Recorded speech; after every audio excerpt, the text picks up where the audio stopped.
Hello.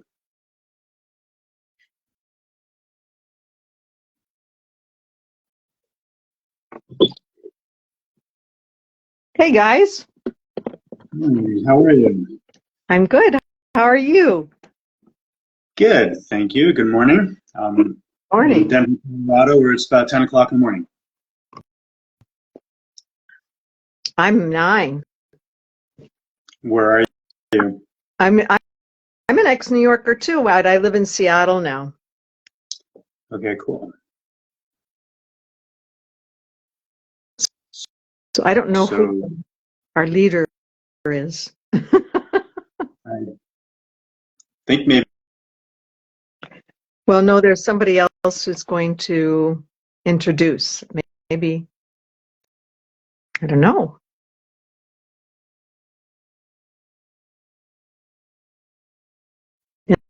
Invitation expired. What does that mean? Are you still there? No, no. I am on. Okay. Where's Rob?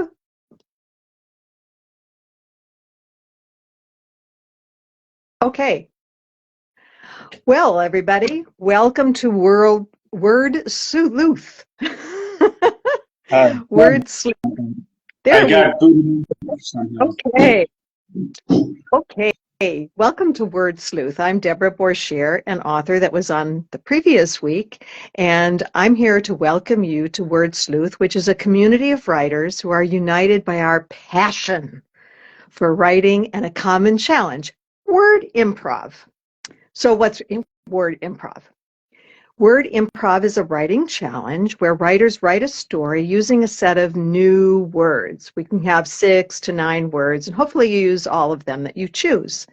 A story is broadly defined to include a tale, a poem, a skit, a one-act play, whatever. There is no character limit or minimum. And you can learn new words and participate in word improv by following at Word Sleuth on Instagram. So what is the purpose of this interview? This is a part of series called Pass the Baton. Interviewers, where contributors to the Word Improv Challenge interview one another so that our community and audience learns about word improv writers and their work. So last week I was interviewed, and this week I'm interviewing Rob Sanborn, which is a great segue into introducing Rob Sanborn, is the author of historical thrillers, including The Prisoner of Paradise, The Swordsman of Venice, Painter of the Damned, and the upcoming Master of the Abyss. In addition to being a novelist, Rob is a screenwriter, entrepreneur, and avid traveler. He's been to 40 countries, lived in 5 of them, and studied 9 languages. As a restless spirit who can't remember the last time he was bored, Rob is on a quest to explore the intricacies of our world.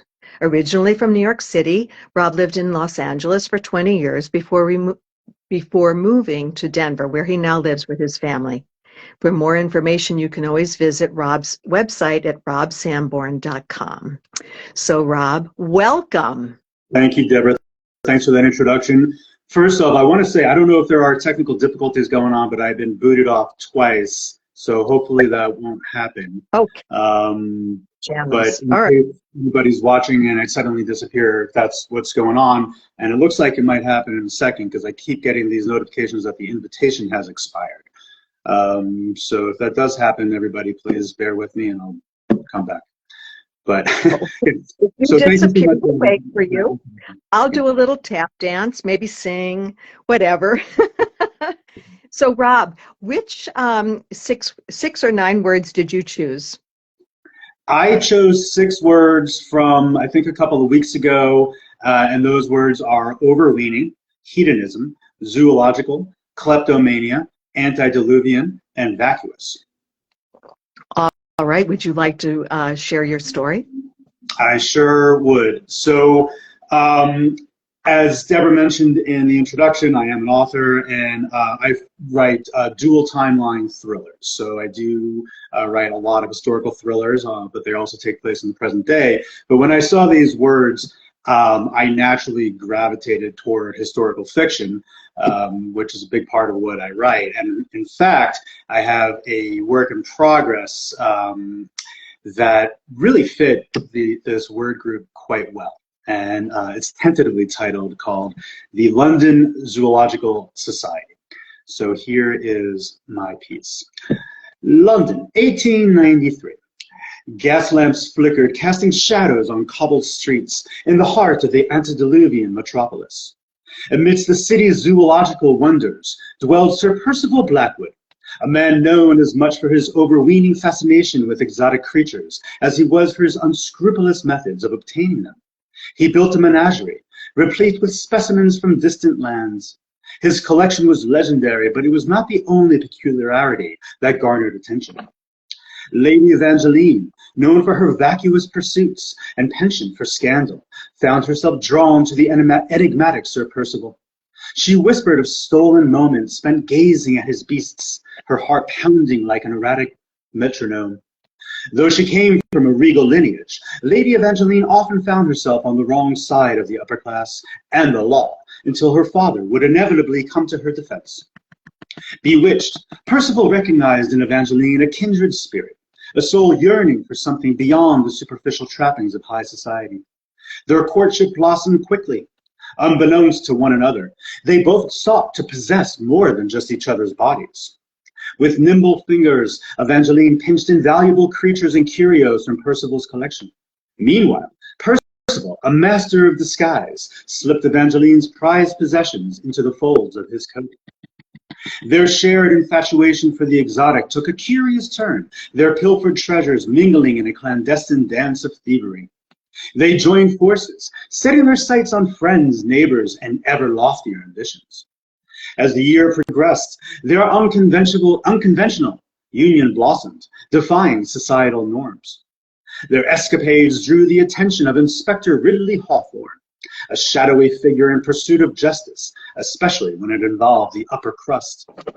Hawthorne set a trap, an exhibit at the London Zoo. Red pandas had never been seen in Britain, and he knew the temptation would be too great for the couple's hedonism. Much to the dismay of the populace, the adorable animals were missing before the exhibition's unveiling. Hawthorne promptly fingered the couple for the crime, despite their claims of innocence. Behind unforgiving bars, a shroud of mystery enveloped the estranged lovers. Each believed the other to be the betrayer, unaware of the truth buried beneath layers of intertwined kleptomania. As they sat in their cold cells, Hawthorne stood on a dock, watching the ship depart, returning its precious living cargo safely to Burma. He turned back for Scotland Yard, whistling an upbeat tune while he counted his money. So really, who's the villain in that one? Exactly. Very enjoyable. So you've worked this into a work in progress, do you think? It's not that I worked it into a work in progress. It's a work in progress that I created a story based upon that work in progress. Terrific. Terrific. So I was quite intrigued by the fact that you've been to 70 countries. And 40 countries. 40 countries, I'm sorry, I can't read my own writing, and probably many more cities. But as I was looking at your books, they're placed in Venice. Yes. And so why Venice? What drew you so much to Venice? So just to share with the audience, so this is my first book, The Prisoner of Paradise. And then, so it is a series. This is the second book called Painter of the Damned. And the third book is actually coming out on November 28th, so I don't have an printed arc yet. And it is called Master of the Abyss. So the first book is indeed entirely set in Venice. The next books actually do go beyond Venice. But the reason why I set the first book in Venice is because it's an incredible city. I don't know if you've ever been there, but it's, you know, it's magical. I think it's one of the most amazing places on earth. I know a lot of people don't like it that much because it can be so touristy, but the reason why it's touristy is precisely because it's magical. So if you go in the off season, it's really incredible. And my books are dual timeline historical thrillers. So this book, The Prisoner of Paradise, is about an American couple who travel Venice on vacation. And the husband comes to believe that his true soulmate is not his wife, but a woman whose soul has been imprisoned in the world's largest oil painting. And then his wife thinks that he's suffering from mental delusions, but he goes on this quest to learn more and discovers this ancient secret society that over hundreds of years has developed a method of extracting people's souls from their bodies, and then they imprison them in this painting. So it is a real painting in Venice, painted by Jacopo Tintoretto, who was a Renaissance master. It was completed in 1603, I believe, and it's at a place called the Doge's Palace. So, I mean, it had to be Venice because I had to have this painting. And not only that, with like the secret society and the mystery, you know, in Venice, when you're walking around, you feel like there's a real life mystery around every corner and over every canal. So, yeah. So I was looking at that and I saw that the Order is the ancient group. Yeah. Is that a real thing, or is that something that you created? I'm glad you asked that, Deborah. Thank you. So even though there's some fantastical elements in my book, it's very important to me to ground everything in reality, because I want the readers to wonder if things are real. So Tintoretto was a real painter. All the buildings that were from the 16th century they're still there actually, and they're real things, and there's a lot of real events. So I ground everything in reality. Now, the Order is something that I invented. However, there are no shortage of similar types of secret societies. So it's modeled, you could say, after some things that really do exist. So this is a series. What connects each book to the other? Yeah, that's a great question as well. So a few different things. So first of all, the characters and the plot line connect through it.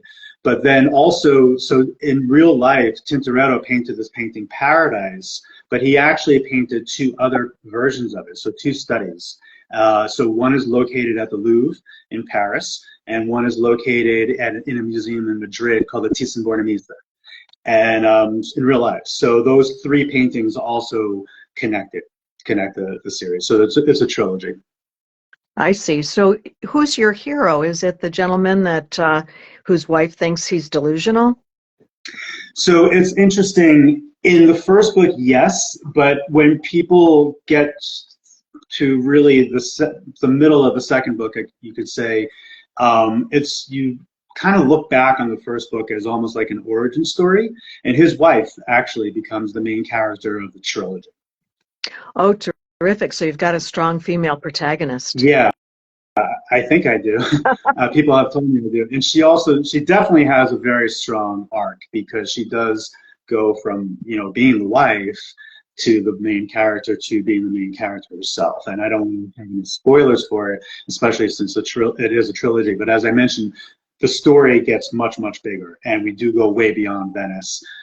This isn't really a spoiler, but it actually even goes throughout Europe and even into Asia. And so she really does become not only the hero of her story, but the hero of the larger trilogy, and kind of like the hero of almost like this globe-trotting thriller, you could say. So is it only a 3-book series, or could it be 4 or 5, 6? I love that question as well. So 2 things about that. One is that because I write in different timelines, I can actually take stories from those different timelines and expand them. So I did write a spin-off called The Swordsman of Venice, which is set in 1589 and follows the main character from that time period. And part 1 is out. And I'm going to release part 2 as well. Currently, it's just an ebook, but when part 2 comes out, I'll stitch it together and publish it as a full book. And then in terms of the main timeline and the present and everything else, I did leave some threads, you could say, at the end of the third book, Master of the Abyss. So if readers are clamoring for it, I can actually pick it up. I do have some ideas, but in all likelihood, I have other ideas for other books that I am kind of champing at the bit to write, so I'm probably going to do those. Oh, great. So you have no shortage of material. No, I have a shortage of time. So you've studied all these languages, and I think it was probably self-preservation because you've traveled so much. How does studying all those languages contribute to your work as a writer? And I assume you write in English. Is that correct? I mean, only English? Or... Yeah, I do write in English. I'm not fluent enough in any of the languages I've studied to write a full novel, though I have a number of international readers. And it blows me away when someone who is not a native English speaker can read, an entire book. And, like the colloquialisms and slang and everything that's in here. So studying the languages absolutely helps my writing because I write international books set in international locations. So there are a lot of people from other countries who, and I do incorporate a lot of that language into it. And then also even having been to those places, I have not been to every place in all the different books, but I've been to all the countries where the books are set, but not every single city or location. So it definitely helps having been there and also having studied those languages, or at least having a basic understanding of them. Uh-huh. Okay. So what was the spark that led you to become a writer, whether it was a screenwriter beforehand or whatever? What was that spark in your life? I'm one of those people who has always loved writing. I've always loved stories. I like to think of myself as a storyteller first, actually, before a writer. And so even as a kid, I was always coming up with stories. I've always loved books and movies and TV shows. So initially, I did actually get into screenwriting. So my writing education, you can say the majority of it, maybe 75%, is actually in screenwriting. So I took a lot of, did a lot of formal screenwriting education when I lived in LA, wrote a lot of scripts, and then decided to adapt one of my scripts into this book, The Prisoner in Paradise. Oh, terrific, terrific. So you can cross not genres, but media. I liken it to playing the same song on two different instruments, which I think is a fairly decent analogy. Yeah, yeah. But one is like a guitar and one is like, like church organ pipes or whatever you want to say is the most complex instrument. Big difference, yeah. So do you work professionally as a writer now, or do you also have a day job? How does that work for you? So currently I do have a day job. There have been periods where I have been a writer full time, but currently I do have a day job actually, and hopefully nobody is watching this right now. So I work for a healthcare related tech startup. So we produce software, data analytics software for state health and human services agencies. So it's pretty different. And I'm the director of partner success there. So I basically do sales and marketing in a completely different realm. But that contributes to, I think everything that I've done contributes to my career as a writer, and I'm sure you feel the same. Yeah, there's no shortage of writing in the job that I do, and also being in sales and marketing actually professionally also helps my sales and marketing as an author, which, as you know, is really important, because even when you're traditionally published, you still need to do the vast majority of your own marketing. So do you find that when you're writing for corporations, you've got one hat on, and then when you're writing fiction, it's a different hat, or is it a different technique that you use, or a different area of your brain? How do you find that? Yeah, 100%. But I will. So it's more than just a hat. I feel like my brain is split in two. But I will say though that one of the sales techniques that I like to use is story-based sales. So I like to connect with prospects and customers, and put myself in their shoes, and then kind of like pitch the product as a story, you would say, especially if you're using something like case study and you want to have like this kind of linear type of pitch that has like a good through line with a nice closure to it. Mm-hmm. Mm-hmm. So, And what would you say if, okay, you have the day to write fiction. What's your style? I mean, Pantser, like my plotter. Oh, yeah. So my process is I am a huge plotter. And I plot sorry for the language, but I plot the crap out of my work. And I have like, I developed like these kind of templates that I use and like in software and go through the entire thing and make sure that my story is completely outlined before I start writing. And I know, I think it's whatever works for people. For some people being a pantser, but I do tend to kind of pants my outline, right? It's like you have to do that. But I like to write what I like to read and watch. And when I read or watch something that's like really, really tight and the ending ties back to the beginning, like I love that. Like especially if you watch a show that's like 8 seasons or something like that, and they tie back something that happened all the way in episode 1 of season 1, you're like, oh my God, like how did they think of that? So that kind of thing I really, really love, and I like putting that into my own work. So I actually outlined, so when I wrote the first book, The Prisoner of Paradise, like I said, I actually adapted it from a screenplay that I wrote, and it was always supposed to be standalone.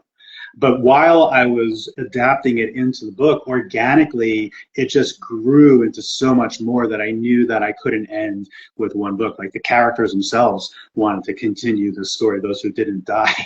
And then, so when I went to books 2 and 3, I actually outlined them concurrently.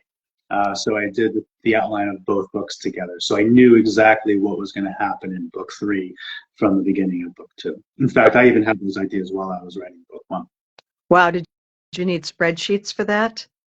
Yeah, I have, like I said, like I developed these templates, and I actually do use Excel for it. And I have, for like my outlines, probably like, it's like 30 different spreadsheets of all different sorts of things, whether it's like character, plot, you name it, like dilemmas and all these different things that might get put into the books.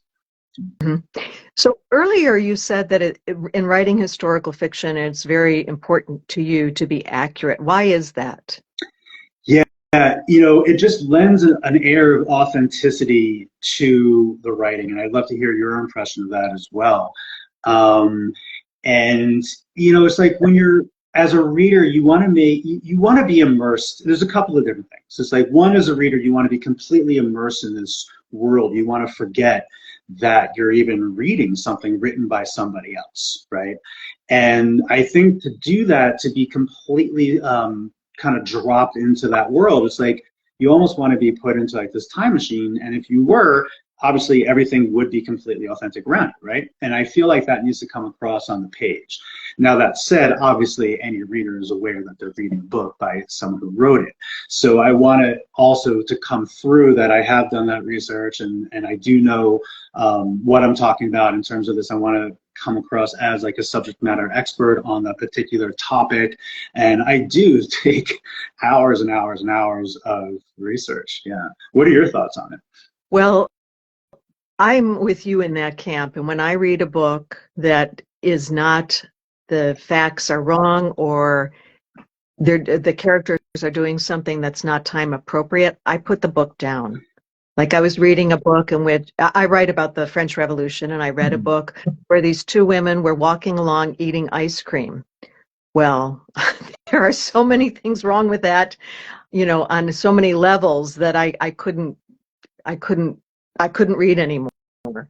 And I go to a book called Medieval Underpants and Other Blunders, written by Suzanne Allen, and she makes a great case for all this. It's very, very funny. And I learned from her that the reason that women did not wear underpants, and they did wear very wide skirts prior to the 18th century, was because they needed privacy when they went to the bathroom.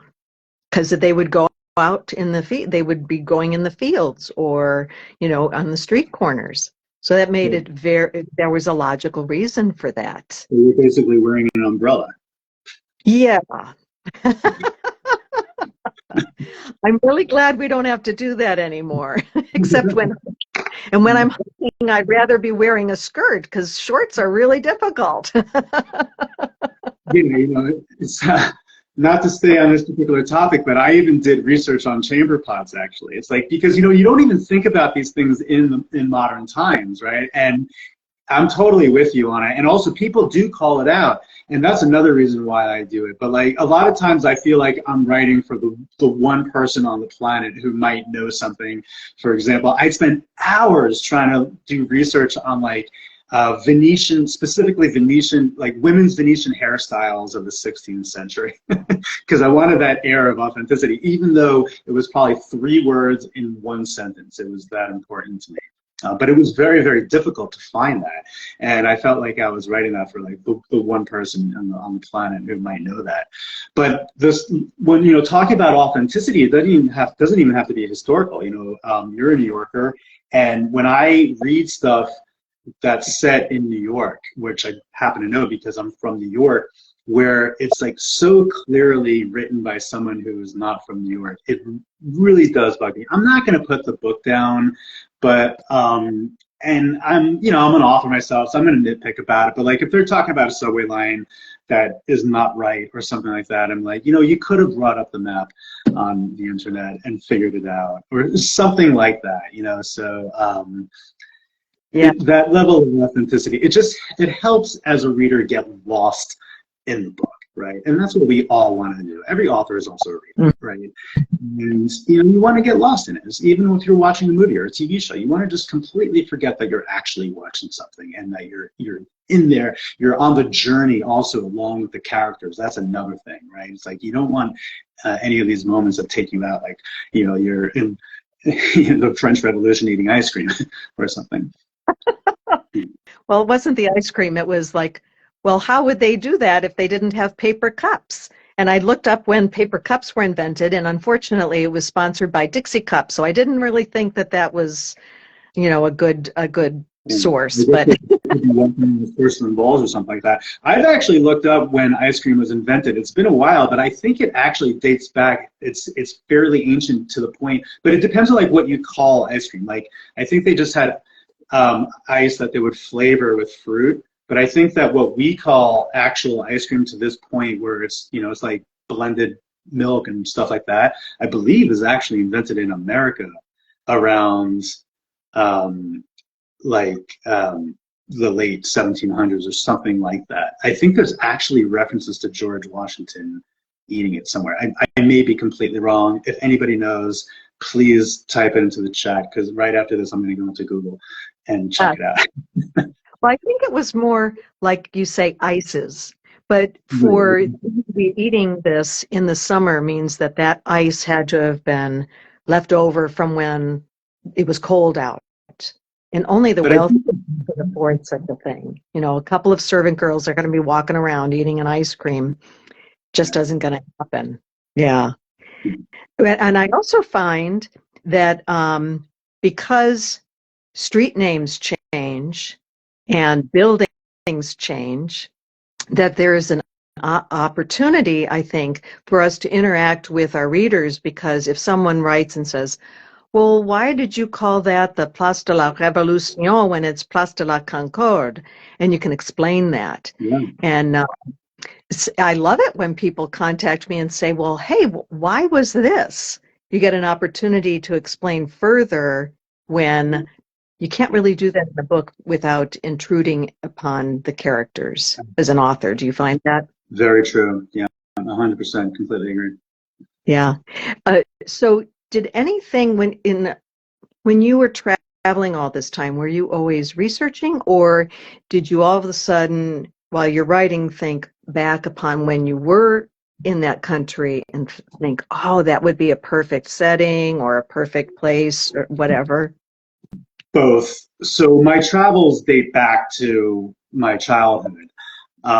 So, I wasn't always thinking about stories. So there have been times when, well, both, it's not necessarily that I think back to it and think, okay, that would have been a good setting, but sometimes I need a place that's a good setting, if that makes sense, to fit the plot.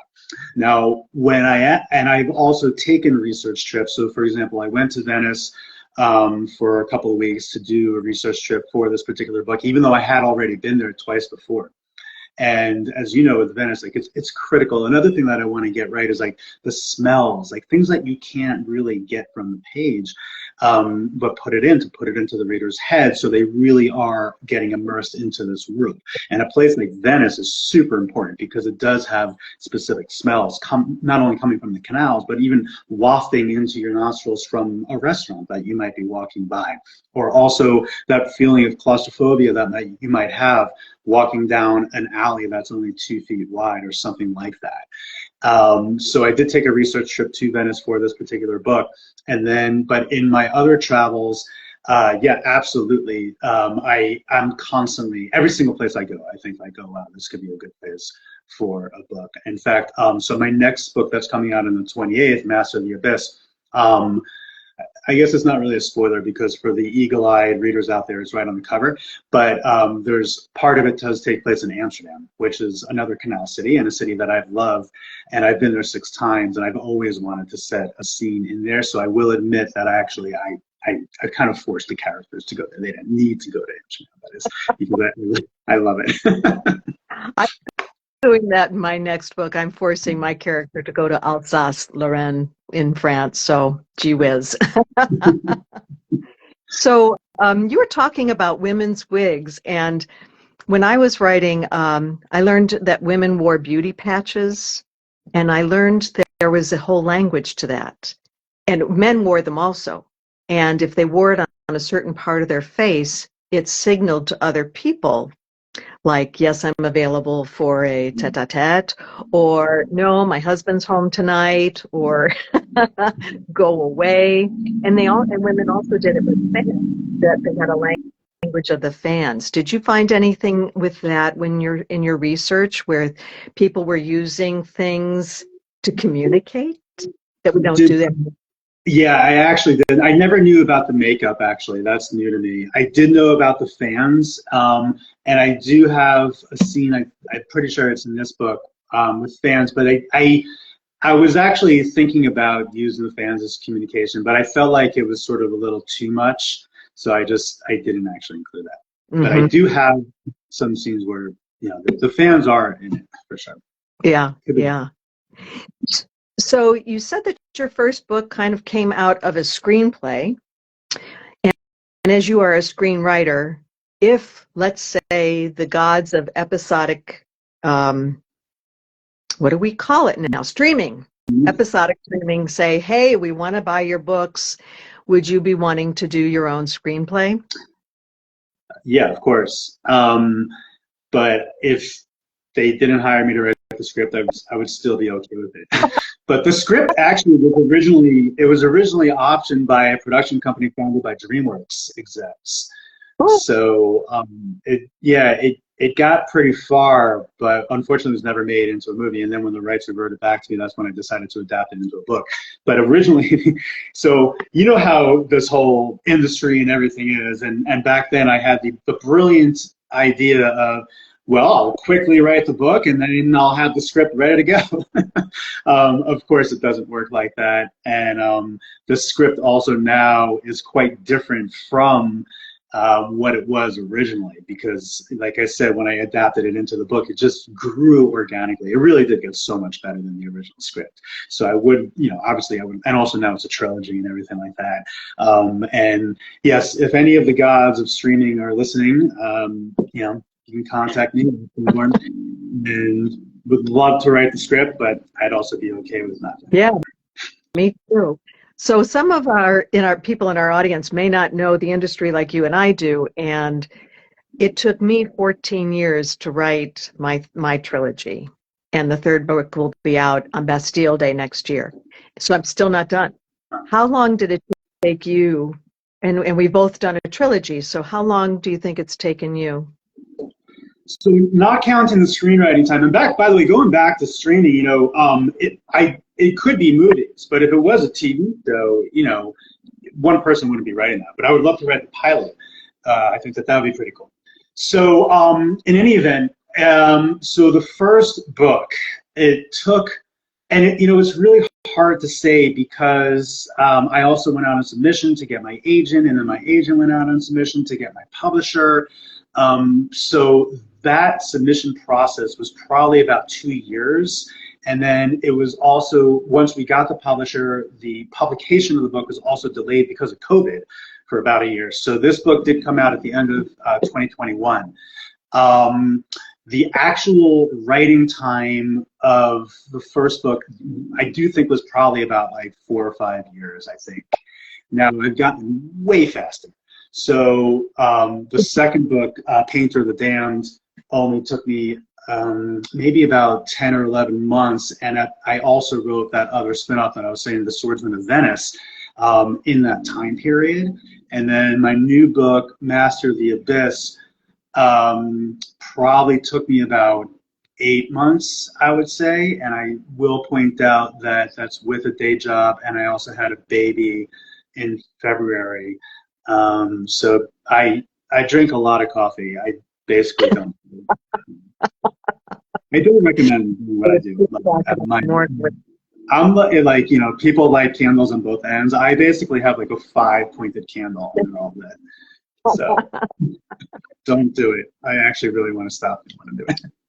So when you are finished with the book, do you have anybody who is familiar with maybe the time period that you're writing to work as a beta reader to point out things that they might think, oh, not so right?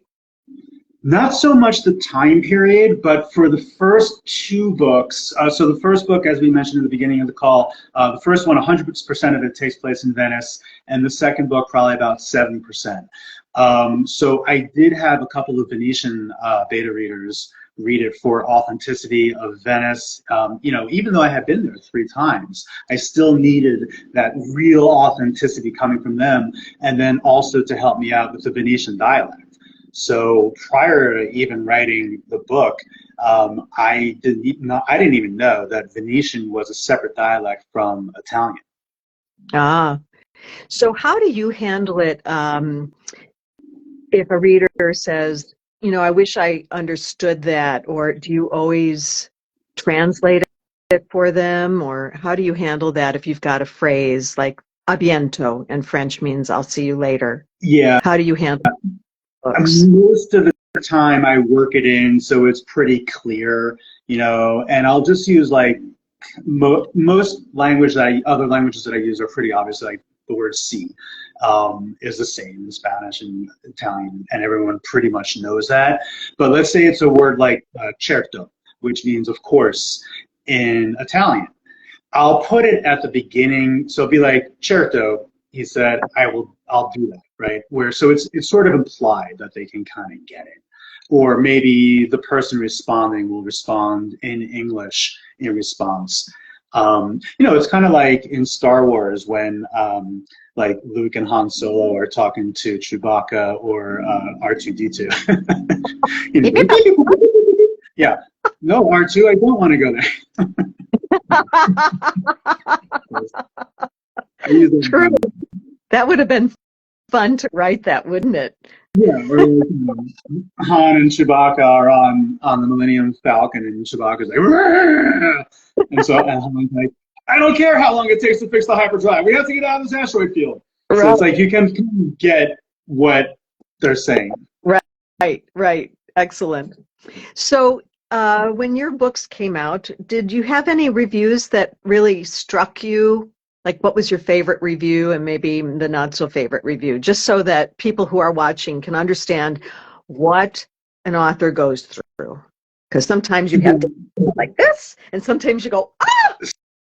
So I've been blessed or lucky or whatever you want to say that I've had a lot of like really great reviews that just kind of have blown me away. And some that just come off the top of my head. I can remember like Riveting and Masterpiece. I've also, and then people have compared me to some of my writing idols, you know, some of the greats, great thriller writers and historical thriller writers. And I've also gotten some great blurbs from other authors, and also like industry press and reviews and things like that. So I'm really lucky that I have gotten a lot of really great reviews. Friends who, you know, best-selling New York Times author, has given me a great review, and a lot of Kirsten Mochlin actually is providing the blurb for my newest book. So I have gotten a lot of those really great blurbs. But of course, you know, I've also gotten bad reviews. The ones that stick out in my mind where it's like, you know, I really liked it. It was a great book, 1 star. And it's like, do you not really understand how this works? Like, yeah, you think of like number 1 equals 1 star. That's happened, which is pretty annoying. Or I used one word. It was like chuckled or chortled or something like that once out of 100,000 words. And someone actually called that. They're like, oh, they used the word chortle. Like, who uses that word? I'm like, well, you know, there's so many times out of 100,000 you can write the word left. So you have to mix it up a little bit. But yeah, that happened as well. So. Yesterday, I launched my cookbook, which is a companion book to my series, and my characters actually wrote their recipes for me. And I received a review, and it said, I've been waiting for this book, and it didn't disappoint. And I thought, how did this person know about the book? You know, it was such a lovely surprise. And any time that a reviewer tells you something like that, just know that the author's heart is just over the moon. Anybody that's watching, just always let your authors know. So, Rob, who's your favorite author? Dead or alive? Who's the favorite? I don't have just one, but before I answer that question, I am curious about your cookbook. So are the recipes like 18th century French recipes?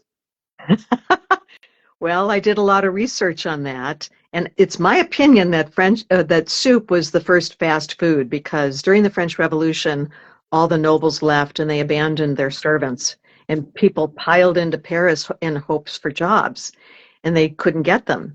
And many people lived in like 1-room lodgings, and if you couldn't afford it, you didn't have a fireplace. So enterprising people took their cauldrons of soup out on the street and served people hot soup for a few sous. And so I think that was kind of like the first form of fast food.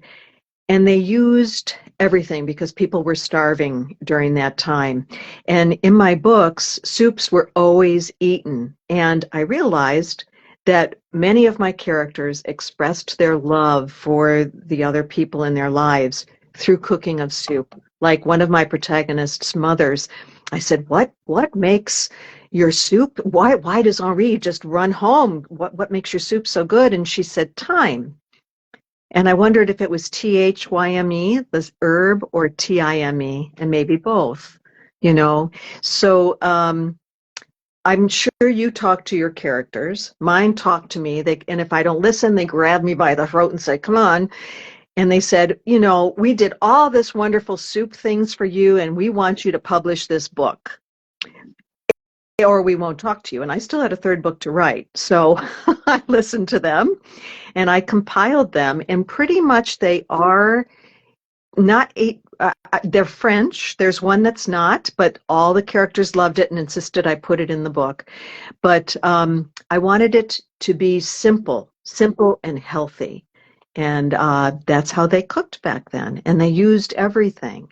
You know, many of my soups contain all the vegetables that were grown. And also there's another one on the estate where many of my characters live. They grew pears. And so one woman makes a butternut squash soup, and she puts in pears for a little sweetness in the orphans' lives.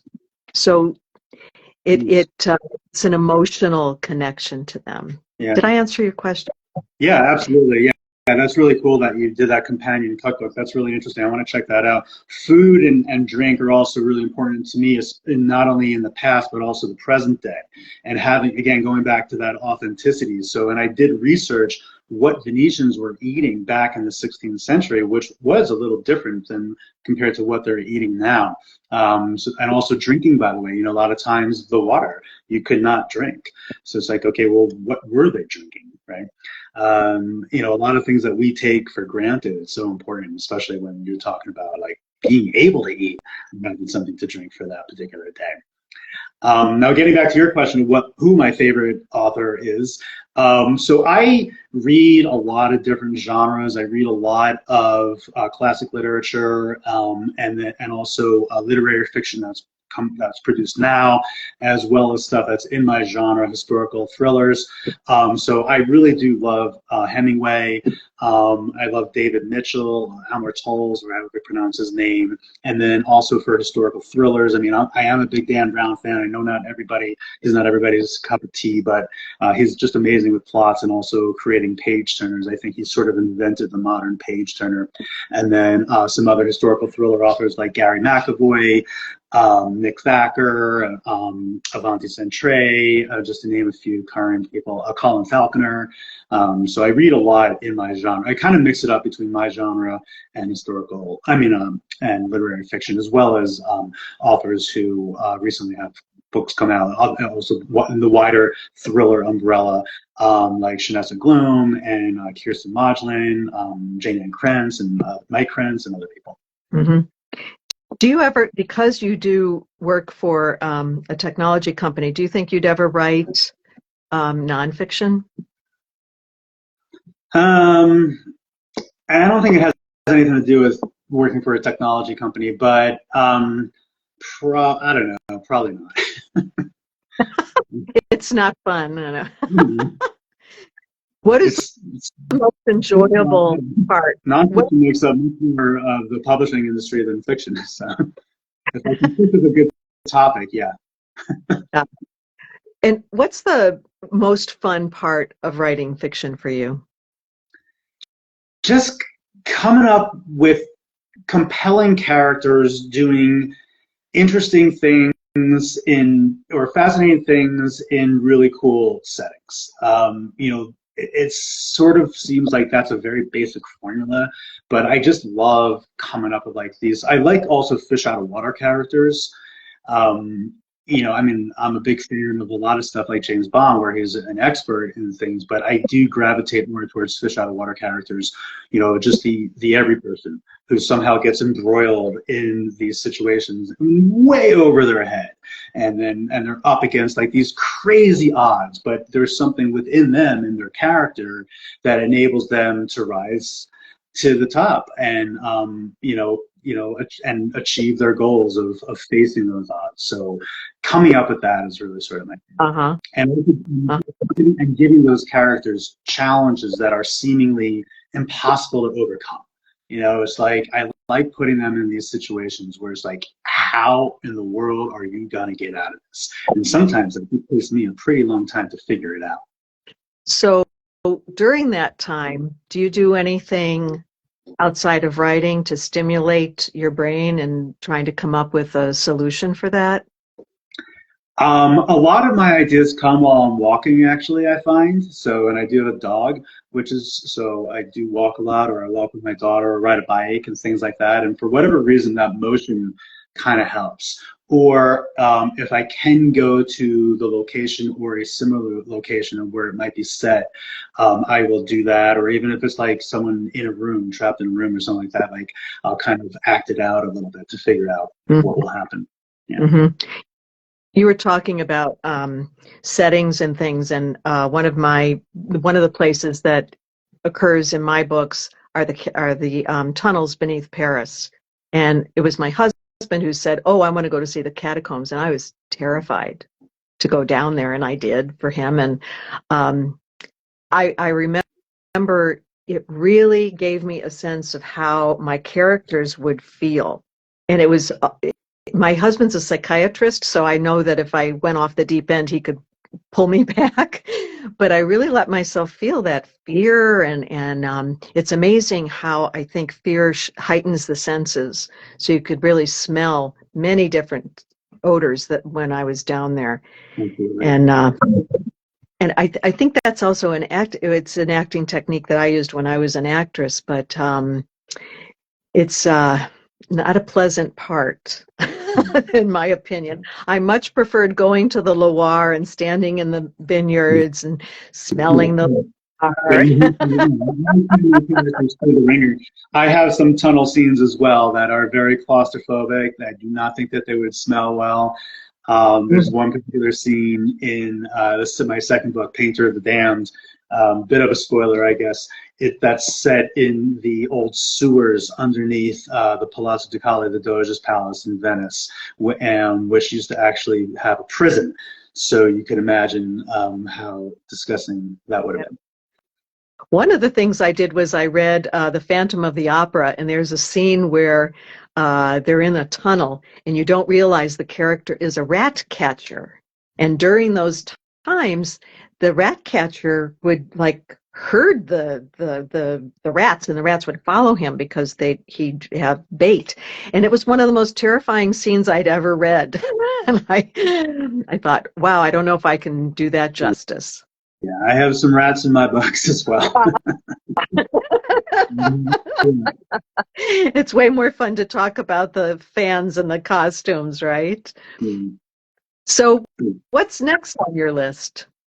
Well, like I said, my next book, Master of the Abyss, is coming out on November 28th. And it'll be first released in ebook and print. The audiobook will be coming out a few months after that. My first two books are available as audiobooks, and I have one of the most amazing narrators in the business. His name is Zach Alaman, and he just blows me away because, like I've been saying, like my books are set in multiple countries, so you have different people from all over the world, different ages, and also different time periods, and he nails every single accent. He blows me away. And then the second part of my spin-off, The Swordsman of Venice, will be my next project that will come out in probably at the point the second quarter of next year. I'm also working on adapting a book by a friend of mine named Laura Kemp. She also writes kind of dual timeline thrillers that are kind of like Americana paranormal thrillers. And so we're working on a script adapting one of her books, so I'm going to do that. And then from there, I will be working on a new series of historical thrillers. And when we say historical thrillers, really there's kind of two different definitions of that. One is that it could be a thriller set in the past or a thriller set in the present that involves some aspect of history. And in my case, they're actually dual timeline historical thrillers set in the past and the present.